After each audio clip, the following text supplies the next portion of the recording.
Hello everybody, welcome back to my channel, and today we have, like I said, a video talking about the second Great Ninja War Arc. Now, we did react to the first Great Ninja War Arc video from Swagkage. You guys can go watch it if you haven't, it's available on my channel.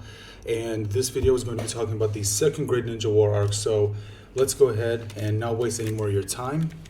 I'll just put on my headphones, full screen this, and check the volume. And also, like I said, guys, we will be watching a video talking about the third Great Ninja War Arc after this, so look forward to that.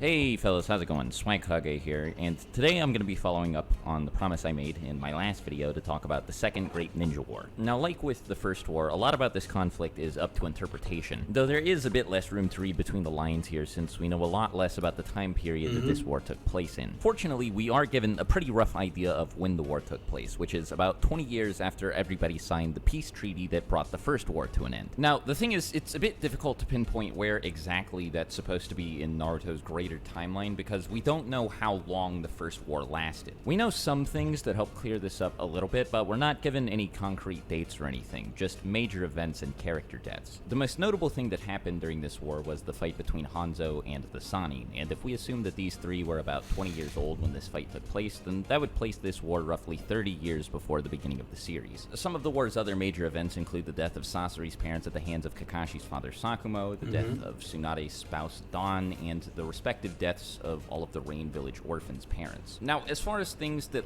we know 100% happened, at least according to manga canon, this is pretty much all of the important stuff. There's some filler that goes over some stuff that may have happened in this war, and it gets brought up in one of the movies, but like with all filler, it's non-canon, so I won't pay much attention. Now, there is quite a bit more about the second war to dig into, but like with the first, a lot of it is either inconclusive or not directly stated. For example, we're not even told which villages participated in this war. We know some, specifically the Leaf, Sand, and Rain villages, but everyone else is kind of up in the air. The Hidden Stone village was also probably involved, but I can't say for sure that they were. The closest thing we get to conclusive evidence that this was the case is a flashback where Nagato mentions being attacked by a renegade ninja who looks like he may be wearing a Hidden Stone headband, but again, he was a renegade ninja, so we don't know whether or not he was actually affiliated with the stone. Plus, this was a flashback, so Nagato may have been remembering it incorrectly. The ninja's allegiance is never actually stated, and the engraving on his headband isn't super clear. It definitely looks like the Stone Village symbol, so I think it's safe to say that they were involved, but this is the only sign we're given, at least as far as I can tell. Now, later in the same chapter, Nagato does mention a three-way conflict between the Leaf, Sand, and Stone villages, and even though he doesn't do anything to indicate that he's changed topics here, there's no way he could be talking about the second Great Ninja War, because over the course of this page and the next one, he explains that while the Akatsuki was working with Hanzo to bring this war to an end, the group was ambushed and Yahiko was killed. This could not have possibly happened during the second war because Obito met with Yahiko after being rescued by Madara when he was nearly killed during the third Great Ninja War. So again, we don't know for sure who all participated in this war, but we can say with certainty that the Leaf, Sand, and Rain villages did, and that the Stone Village was a very likely fourth party. We also know that the Rain Village shouldn't have been the only small settlement that ended up getting involved in this war. It's said that much of the fighting took place in small villages located between the five great nations just in general, not specifically in the Hidden Rain village. That said, since it was literally in the middle of the only three nations that we know took part in this war, the Rain village definitely suffered the most collateral damage and was almost completely devastated. This was actually supposedly the only reason the Rain village participated at all. Now, the only person from the Rain village that we know for sure actually did anything was Hanzo, and I'm pretty sure that it's entirely because of this guy that the Rain village wasn't completely destroyed. Like, the fact that he was able to fight all three Sannin at the same time, and the only reason they survived was because he let them live, he's obviously gotta be pretty strong. Now, to be fair to the Sannin, they probably weren't at their strongest when this fight happened, but Jiraiya should have at least known Sage Mode, since when he met Nagato, he was under the impression that the kid was the child of prophecy that the Toad Sage from Mount Miyaboku had told him about. Even if you assume that the Sannin were all substantially weaker than they were when we were first introduced to them in Part 1, it's still pretty pretty impressive that Hanzo managed to fight all 3 of them at the same time. Something else that's fun to consider is all of the other people Hanzo may have come into contact with throughout this war. We know he and Chio fought a handful of times, and it's because of this that she was able to develop an antidote to his toxins, but we don't really know who else he fought aside from her and the 3 Sani. It's totally possible that he had some run-ins with one or more of the Kage, since the villages don't really seem to have any qualms with putting their leaders on the front lines. While you could argue that maybe they stopped after how many Kage died during the first Great Ninja War, I don't think that's true, since we learned that during the third Great Ninja War, the third Raikage challenged 10,000 ninja all by himself. So in the event that the Kage did participate in this war like they did in the last one, and like they would in the next one, considering how much fighting took place in the Rain Village, I'd say it's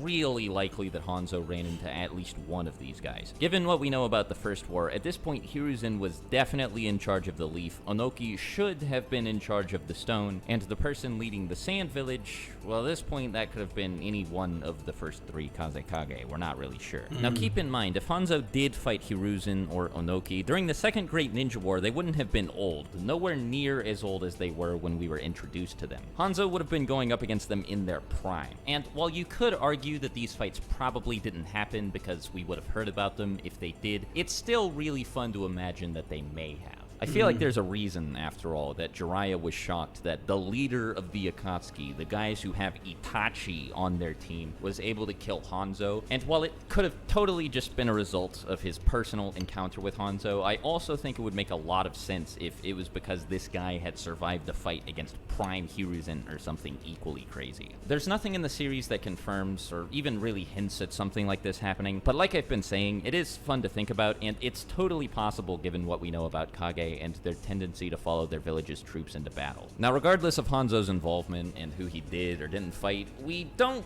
really know how this war ended. Like I said multiple times, we don't even know who all participated in this war, much less how it affected those that did. But based on the way Nagato talks about it, to be more specific, when he's talking to Naruto, he refers to it as your Konoha Shinobi War. It seems like Konoha either initiated the war, won the war, or came out of the war pretty favorably compared to everybody else. What may have given Konoha their advantage is also, of course, never stated, but I think we can pretty safely assume that Tsunade and Hiruzen had something to do with it. Based on how horribly outmatched all of the other villages were by just Minato, like, by himself in the third Great Ninja War, I feel like it's safe to assume that Prime Hiruzen probably would have given everybody involved in this war a pretty hard time as well. Tsunade, on the other hand, practically revolutionized team building, and this probably gave Konoha a massive advantage. After Don was killed, she suggested that every 3-man cell include a medical ninja. Not to mention her own skills as a medical ninja probably made a pretty big difference on the battlefield as well. So in conclusion, it seems like, or it's at least reasonable to assume that the Leaf Village won the war or came as close to winning the war as anyone possibly could have, all things considered. We don't really know if or how the Cloud and Mist villages were involved or how the Stone and Sand villages were affected by this war, but it did seem to lay a lot of the groundwork for the next major conflict, the third Great Ninja War. Next time I see you guys, that's what we'll be taking a look at, and hopefully there's a bit more to it than this one, because the second war was a little bare bones compared to the first. Anyway, till then, take care, and as always, thanks for watching.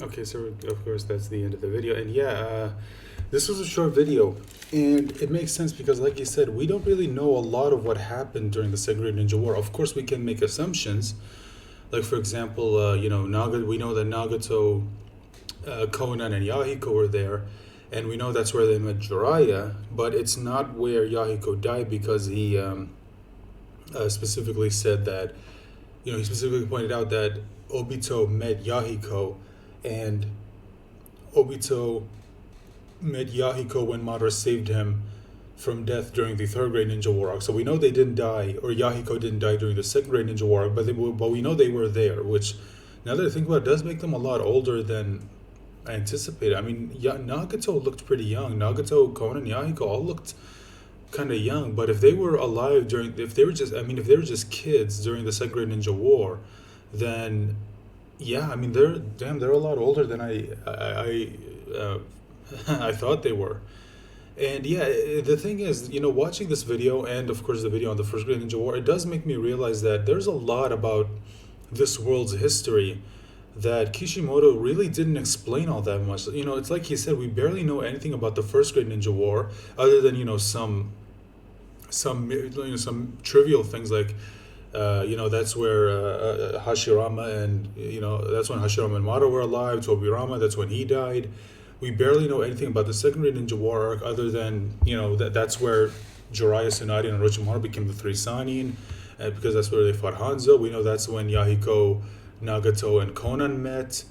And I don't know, the third Great Ninja War arc I feel like has a bit more, but yeah, it's just it really made me realize that there's a lot about this this world's history that Kishimoto just really didn't get into. Now I get that it wasn't really overall important to the story. Like, he didn't need to fully explain everything that happened in each war from beginning to end, but it still would have been nice. I mean, he couldn't have maybe put something in the data books at least. Like, maybe he couldn't have released a novel, each dictating exactly what happened during the first Great Ninja War. Maybe he could have done it from the perspective of, from Hashirama or Madara's perspective, and then the second Great Ninja War, he could have done it from the perspective of, Sarutobi or Jiraiya or Orochimaru or Tsunade or anyone. And I don't know. It's just it feels like it's just a story that's left on the table, or maybe that content is out there and I never heard about it. But anyway, guys, let me know your thoughts in the comment section down below. As always, remember to like the video, share the video, and subscribe, especially if you're new here. And remember to click on the bell icon to let you know whenever I post a new video. And also, before I end it, I just have to remind you that if you guys have a video you want me to watch and react to, just let me know about it in the comment section down below. But oh, did I already? Yeah, I already said that. I think I already said this, but I'll say it again. Don't leave the actual link in the comment. Just tell me the title of the video, and to help me out, let me know which channel posted this. And the reason why I say don't leave the link, because I don't know what's going on, because I had one of my followers try to link a video, but for some reason the comment keeps getting disappeared. I don't know if YouTube's removing it or whatever. So just in order to avoid that, just let me know. Leave the title of the video and the YouTube channel that posted it, so I know where to go in order to find it. So that's all I have to say for this, guys. Remember to stay safe and take care of yourselves, and of course join me for the next video. Bye for now.